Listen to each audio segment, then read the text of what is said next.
RD, good to talk, man. I asked you where you're going on vacation last week, and you're like, man, it's a staycation. So how was the staycation? Not going to lie to you, it's kind of boring, because of obviously what's going on. It's wasn't a lot of opportunities to do much. So I did a few things around the house. It was still nice, but it was kind of boring. Yeah, what are you most proud? What's the home improvement project that you are most proud of you accomplished last week? Well, I probably kind of stretched that a little bit. Obviously I did the yard. I like doing yard work and stuff like that. I kind of did a few minor things. Didn't do any big projects or anything. Didn't hang a ceiling fan. Didn't paint a room or anything. Hey man, I could not ever be a handyman because I can't. I can't do that stuff. Say a ceiling fan, trying to do a ceiling fan and reading the directions, I get impatient and I just say, screw it, let's hire somebody. Yeah, you're like me. You lease a screwdriver, So, yeah. Exactly. All right, RD, let's talk about the newest basketball commit in the 2021 class. Now, I'm going to need your help. Cole Mawein, how do you pronounce his name, man? I talked to his junior college coach a few weeks ago, and he said a cool, and the first name a cool, and the last name I'll go with that because I think I butchered it the other day. But in the future, all you got to do is say AK. That's what they call him, AK. Easy. So, all right. To help us in the future, we can just say AK. But anyway. This all came down to his relationship with Coach David Patrick, the associate head coach. They've known each other for 6 years. Both of them from Australia. Obviously, AK is an amazing story. Really, I mean, you're talking about a guy that is so appreciative of the opportunity to play SEC basketball. I mean, he left his homeland in Sudan to go to Egypt, then Egypt to Australia, obviously to look for a better life, and then eventually he came to the United States and landed in Little Rock and played at Southwest Christian Academy, and that's where that also played a big role too because he saw the passion of the Razorback fans when he was playing at Southwest Christian Academy his junior and senior year, so. That helped a little bit, but and then obviously Coach Musselman and his system and how he thinks he could fit in there. But 6'10", about 220 pounds, the guy can play, can score on all three levels, and handles the ball fairly well for a big guy. So. Good pickup for the Razorbacks. So David Patrick, it was characterized by Jeff Goodman as tied for the fifth best assistant coach in the SEC. And what many people pointed out, Richard, is not only does he have strong ties in the United States, but now Arkansas, and I say this term a little loosely, they can be kind of a universal worldwide brand when he's going into Australia and recruiting some of these kids who he's got some eyes on right now. I mean, how big of a deal is that? I don't remember the last time Arkansas was going overseas to get some basketball, baseball, or football recruits. How new is this for Arkansas sports? It's pretty new. I mean, Coach Richardson went international, and good gosh, who was a guy from was Sunday from Memphis? Sunday Adebayo? Sunday Adebayo, he was from Africa. Okay. But I think he was in the States when he was here. But I'm also talking about, and Tommy, he was on the national championship team. The kid that lived with, I'm friends with him on Facebook. I just Devor Remack. Yes. Devor Remack. Yeah, there you go. That says he starts with an R. Yeah, Remack. But he lived in the States. He had Fayetteville tied, didn't he? So. Right. He lived in Fayetteville, and he actually at one time lived with Nolan Richardson and Rose. So, but yeah, obviously this is new territory. But the thing is, Coach Clay Moser last year, he went to the European championships last year and looked at a lot of international guys, and they evaluated several of those. But So I think with Coach Muss and his staff, they're going to get if there's people on the moon, they go to the moon. I mean, that's they're not going to bypass anybody that has the talent, regardless of where they live. Yeah. All right, so they got Chance Moore a week or so ago, or back over the weekend. AK now. Well, what's the number? I mean, you always think about that. We talk about this in football a lot. With the balance in this class, and we know that Coach Muss is a fan of the transfer portal.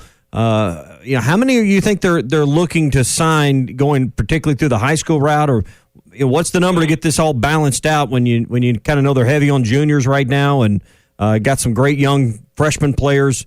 What do you think they're looking to sign this upcoming class?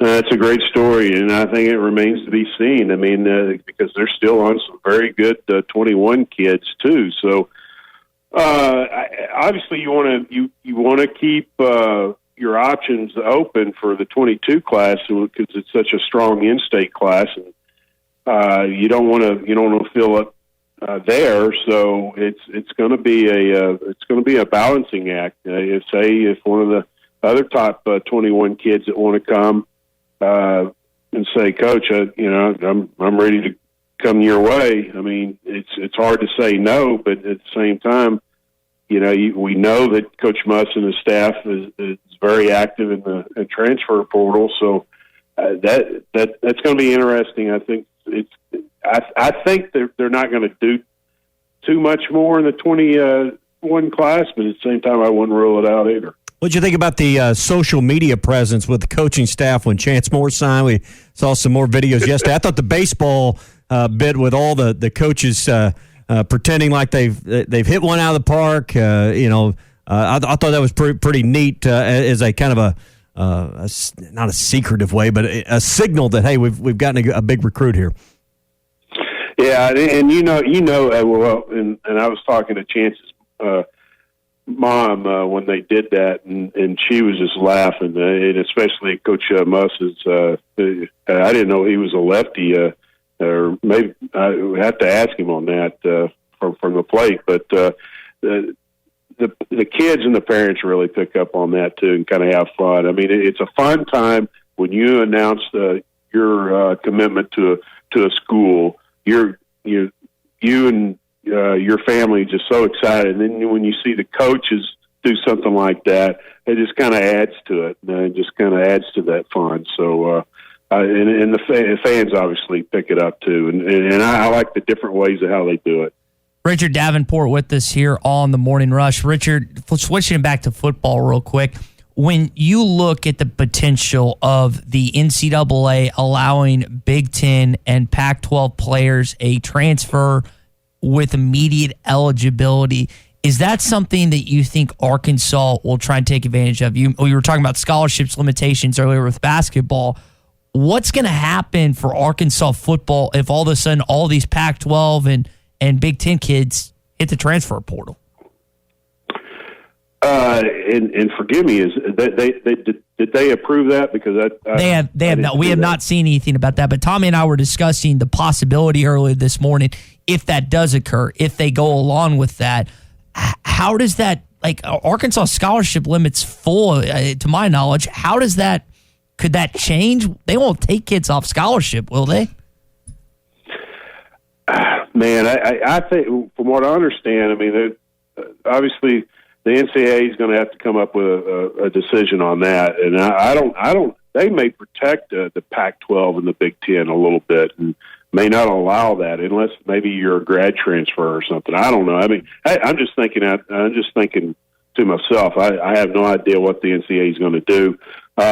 If you have any extra scholarships and say a big time guy wants to come, but at the same time you're so late in the process too, and it would have to happen so quickly.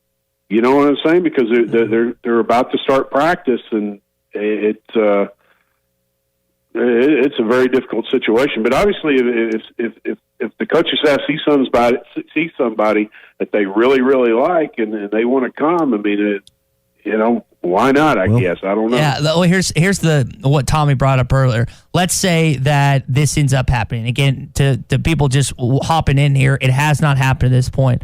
Justin Fields is allowed to transfer. If I'm Justin Fields, I'm picking up the phone. I'm calling Sark and I'm calling Nick Saban in Tuscaloosa and saying, Coach, you got a spot for me down there? Like, it is going to be amazing to see the timeline that occurs with all this, Richard. And because, again, these kids want to play football. And so I'm curious to see how much that affects recruiting, not only this year, but to years to come with these Pac-12 and Big Ten institutions. Right. Well, say, I know you just threw Justin Fields out there as an example, but, as a quarterback, man, how tough would that be to come in and try to learn a new system, new terminology right off the bat? And what if you struggled and you kind of hurt your NFL, chances? But and then as far as recruits, going forward, I don't, I think I saw on Twitter where one kid said that, I'm definitely going to the SEC. It just means more. And another kid said the Pac-10 and the Big Ten not playing, not going to have any impact on him. And I'll be honest with you, I've had some parents reach out to me and say, I'm not so sure I want my high school kid to be playing right now. Where, if a kid may say that the SEC playing and the ACC and the Big 12 playing, if they do indeed end up playing, makes them more attractive, parents may look at it a different way. Mm-hmm. So I'm not so sure that, if things go forward like they are, I don't think there's going to be a huge deal as far as recruiting going in the future. That's just my opinion. Could be wrong. Of course, the three remaining Power 5 conferences have to play for this to be a scenario. But let me give you a scenario that might be reality for Arkansas. You got some all Big Ten or all Pac-12 offensive linemen, some All-American offensive linemen up there that are in their senior year. Well, can you think of a better place or a better coach to go play for than Sam Pittman, Brad Davis, and that setup? I could see where Arkansas, even though it may not be a winning situation, might be an attractive situation to a lineman. And I think Arkansas would be trying to move mountains right now to bring in an extra tackle or guard or really anybody along that front line right now, Richard. No, I agree there. And, hey, if you're a receiver in Coach Browse's offense, you look at that in his background and you think, man, I could really do some damage, in the SEC, and that could help me showcase my talents and help me get to the league. But again, I just think it would just be very difficult to come in and and have to learn a new offense and new terminology and everything in just a few weeks. And I guess that could be done, especially you could kind of size it down a little bit for the new guys, but and maybe about mid-season they really have a good grasp of it. But I think it's somewhat of a gamble on the kids' part. But again, that's just my opinion. I'd roll my dice on some All-American linemen, though. I'd take the chance. As far as that, I'll take my chance. Hey, and let's face it, a lot of those guys that I'm not trying to be negative towards the other positions, but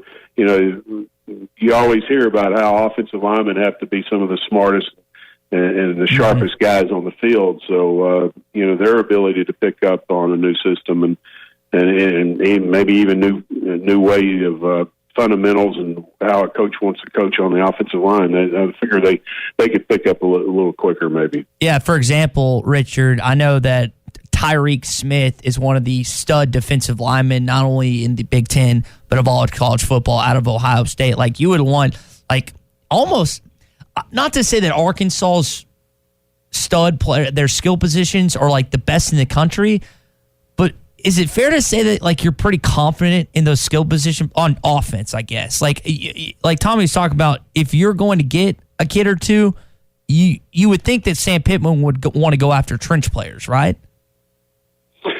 Yeah, I think so. I mean, I just think that, hey, if you see a guy that could really help you at any of the positions, regardless, I think you go for that. But I think you definitely would be attracted to some studs on the either side of the line. Mm-hmm. Richard, before we let you go, man, I think another factor that we have to tie into the equation, what Tommy and I were discussing earlier, let's say the NCAA allows this to happen. They allow transfer and immediate eligibility. to SEC, and these guys would probably go to SEC, Big 12, and then ACC. And I think the American Athletics still play, and there's one or two other conferences that are still participating as well. But, Richard, what happens if these kids end up transferring and then the conferences decide we can't go further with college football? Like, what do you do there? Like, there's so many questions that Mark Emmert has to answer and has to guess on when it comes to tying into all this, man. Well, and I think that's something the kids would have to be aware of, obviously, and be advised on. You know, that would look pretty bad about, well, I'm going to Arkansas, coach, thanks. And then the SEC cancels the season until the spring, and then that's a tough situation. So I don't have any answers for you there. That would be a pretty tough situation for a kid. That's how I put it too. All right, RD. Last question before we let you go, man. I was texting you about this last night. You a ranch or blue cheese guy on your wings? Oh, man, I think we talked about blue cheese not too long ago, how I think it's the grossest thing Great answer. there is. Mm-hmm. Yeah, so it would be ranch. And I'll be honest with you, I'm probably a guy that doesn't do a lot of dipping of my wings. Well, if they're done right, they don't need a lot of dressing. Yeah, I agree. So, well, RD, appreciate it as always, man. Have a great weekend. Glad you had. I know you said it was kind of a boring staycation, but glad you got one nevertheless. Because I know that you work as hard, if not harder, than anyone in Arkansas sports media. Because you're always on the clock with recruiting. Well, I appreciate it, guys. I really do. Thanks for the kind words, Ty. Yeah, absolutely, appreciate it, Richard. Talk to you next week. See you guys. See you.